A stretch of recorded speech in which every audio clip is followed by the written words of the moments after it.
जब से 2 दिन पहले तक एक मोमेंटम बनना शुरू हो गया था चीफ जस्टिस साहब के जिस तरह के रिमार्क्स आए थे, उसके बाद ऐसा महसूस हो रहा था और पाकिस्तान तहरीक इंसाफ इस बात पर खुशियां मना रही थी कि इमरान खान साहब को कोई रिलीफ मिलने वाला है। लेकिन उसके बाद फिर समाअत बढ़ी और फिर ये मंडे तक मामला चल गया। इस वक्त मैं देख रही हूँ पाकिस्तान तहरीक इंसाफ के ट्विटर हैंडल से बाकायदा तौर पर इस्लामाबाद हाई कोर्ट के जज के खिलाफ एक मुहिम का आगाज़ हो गया है। कानून मुअत्तल, आइन मुअत्तल, जमहूरियत ख़त्म, कानून की हुक्मरानी बरकरार रखने की जिम्मेदारी किसकी है, इस तरह के सवालात के साथ पाकिस्तान तहरीक इंसाफ का ट्विटर हैंडल इस्तेमाल हो रहा है। पहले जज हुमायूं दिलावर के ख़िलाफ़ कैंपेन्स होती रहीं, उनको जिस तरह का सामना करना पड़ा, उसके बाद उन्होंने रिक्वेस्ट की बाकायदा कि उनको OSD बना दिया जाए और अब हम देख रहे हैं कि जस्टिस आमिर फारूक के ख़िलाफ़ भी पाकिस्तान तहरीक इंसाफ के ट्विटर हैंडल से अब कैंपेन का आगाज़ हो गया है। इस पर आगे चल के प्रोग्राम में बात करते हैं। दीगर जो टॉपिक्स हैं ज़रा उसको भी डिस्कस कर लेते हैं। मुझे क्यों निकाला, यहाँ से शुरू हुआ था सफ़र, मुझे किसने निकाला के सवाल को पहुंच रहा है। अब नून लीग ने नवाज शरीफ की वतन वापसी की तारीख के साथ ही सियासी माहौल और अपने वोटर्स का लहू गरमाने के लिए मसालहत नहीं बल्कि जारहियत की हिकमत अमली अपनाने का फैसला किया है। लंदन में मरकजी रहनुमाओं के इजलास में इंतखाबात में जारहाना अंदाज अपनाने और इस सिलसिले में इंतखाबी मुहिम में इदारों के बजाय चंद अहम शख्सियात को हदफ तनकीद बनाने का फैसला किया गया है।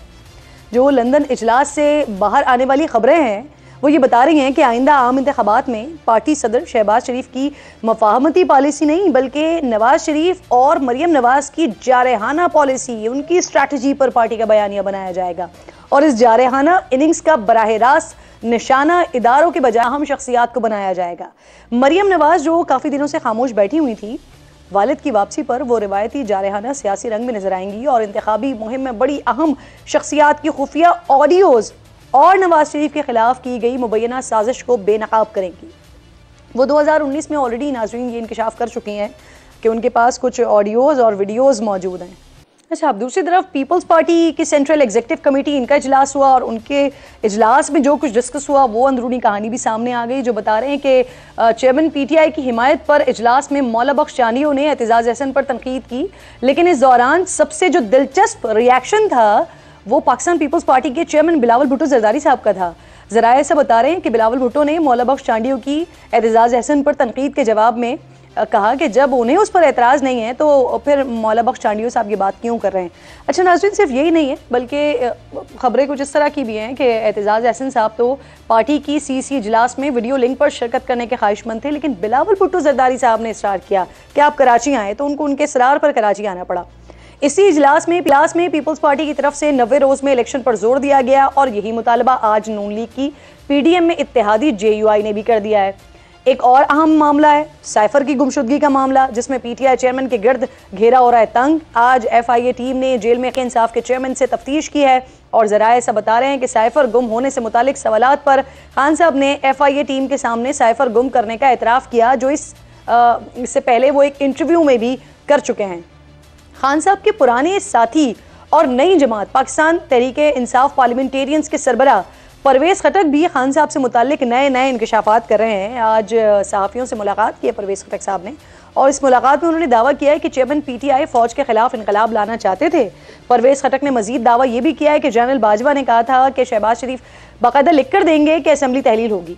उन्होंने चेयरमैन PTI को कहा कि धरना ख़त्म करो, लेकिन खान साहब नहीं माने।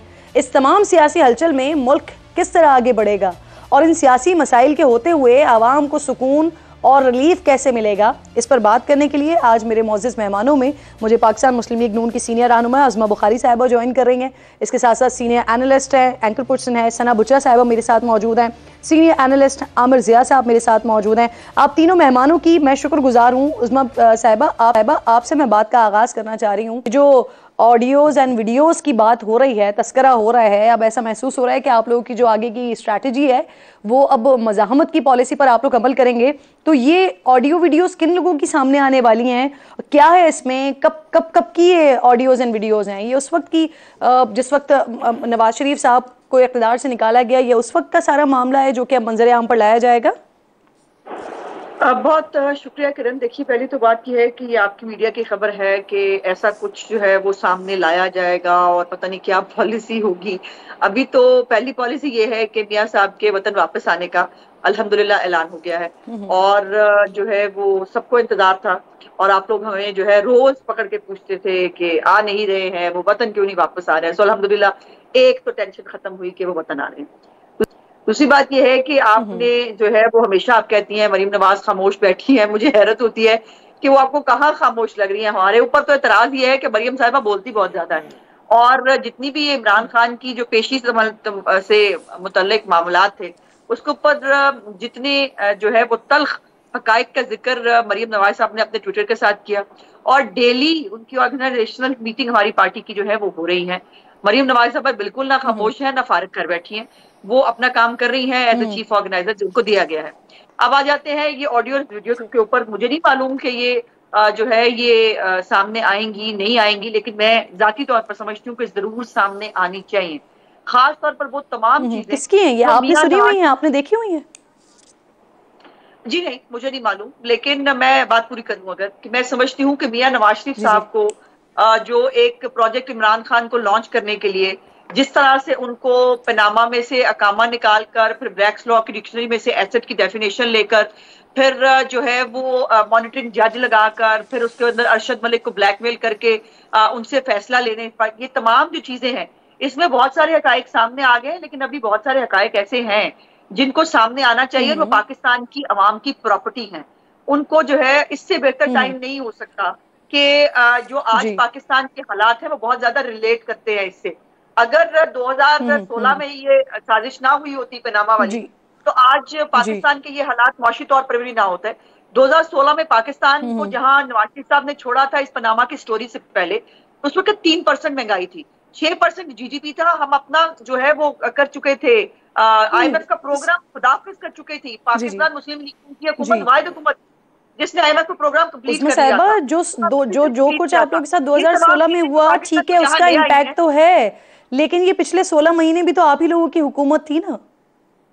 बिल्कुल हमारी हुकूमत थी, बहुत सारी फौज में बगावत की कोशिशों के साथ, बहुत सारे धरने और इंस्टेबिलिटी के साथ, बहुत सारी ऐसी अपीलों के साथ कि बैरून मुल्क पाकिस्तान में पैसे मत भेजिए, इस तरह की बातों के साथ कि सैलाब जदगान को पैसे जो है वो पाकिस्तान में नहीं आने चाहिए, IMF को खत लिखे जाए, फोन किए जाए कि प्रोग्राम पाकिस्तान को जो है वो ना मिल सके।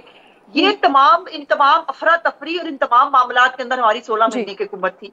और उस 16 महीने उस्मा साहिबा, ये हमारे अंदरूनी मामलात हैं, लेकिन इस वक्त जो आवाम फेस कर रही है वो IMF का वो मामला जो कि मिफ्ता इस्माइल साहब ऑन ट्रैक ले आए थे, लेकिन फिर उसके बाद ये हुकूमत की नाकामी थी ना, फिर इसहाक डार साहब उसको खींचते रहे, फिर वो 9th रिव्यू कितनी मुश्किल से जाके हुआ। तो ये आप ही की हुकूमत की नाकामी है, और शायद यही वो रीजन है कि जिसकी वजह से आप लोगों को ये वाली स्ट्रैटेजी बनानी पड़ रही है, क्योंकि सेल करने के लिए इस वक्त हुकूमत के पास, आप लोगों के पास कुछ है नहीं। नहीं, ऐसा नहीं है, अल्लाह का करम है, हमारे पास सेल करने के लिए ये मौजूद है कि जून में जब इमरान खान की हुकूमत को गए हुए 2 महीने हो चुके थे, और तभी कहना शुरू कर दिया गया था कि पाकिस्तान जो है वो डिफॉल्ट कर रहा है। और ब्लूमबर्ग और बड़ी जो रिपोर्ट्स हैं वो कह रही थी कि पाकिस्तान जो है वो सर्वाइव नहीं कर पाएगा, जून से आगे नहीं जा पाएगा पाकिस्तान की। और ये जो आप कह रही हैं कि डार साहब की जो है वो गलती क्या है, डार साहब की गलती यह है कि वो पाकिस्तान के लिए निगोशिएट कर रहे थे, पाकिस्तान की आवाम के लिए निगोशिएट कर रहे थे, और वो चाहते थे कि इतना सख्त प्रोग्राम जो पाकिस्तान के साथ, रियासत के साथ एक इतना बड़ा इमरान खान ने घिनौना खेल खेला कि उस प्रोग्राम को जो है वो डिफाई किया। उसके बाद वो रियासत पाकिस्तान को बिलीव करने को तैयार नहीं थे। उन्होंने 80% इकदाम पहले पूरे कराए, एक बात को उन्होंने चेक रखा। वो इसहाक डार साहब पाकिस्तान का जो है मुकदमा लड़ रहे थे।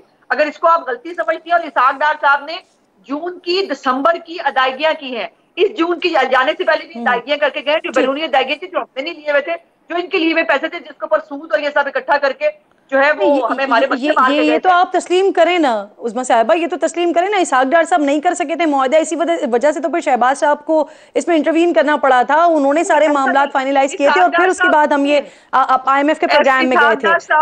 इसहाक डार साहब समझ रहे थे, इसहाक डार साहब एक तो पाकिस्तान का मुकदमा लड़ रहे थे, गलत नहीं कर रहे थे। दूसरी बात यह है कि अगर वो जो है बगैर किसी चूच रहा के उनकी तमाम बातें मान ली जाती, तब आप कहते पाकिस्तान का किसी ने बात ही नहीं की। लेकिन इसहाक डार साहब को अंदाजा नहीं था कि पाकिस्तान की रियासत के साथ जो ब्लफ किया इमरान खान ने, उसकी इतनी बड़ी कॉस्ट पाकिस्तान को अदा करनी पड़ेगी, और किसी भी सूरत। मुझे इजाजत दीजिए, मुझे इजाजत दीजिए, दीगर मेहमानों के लिए उसके रिजल्ट हम देख रहे हैं।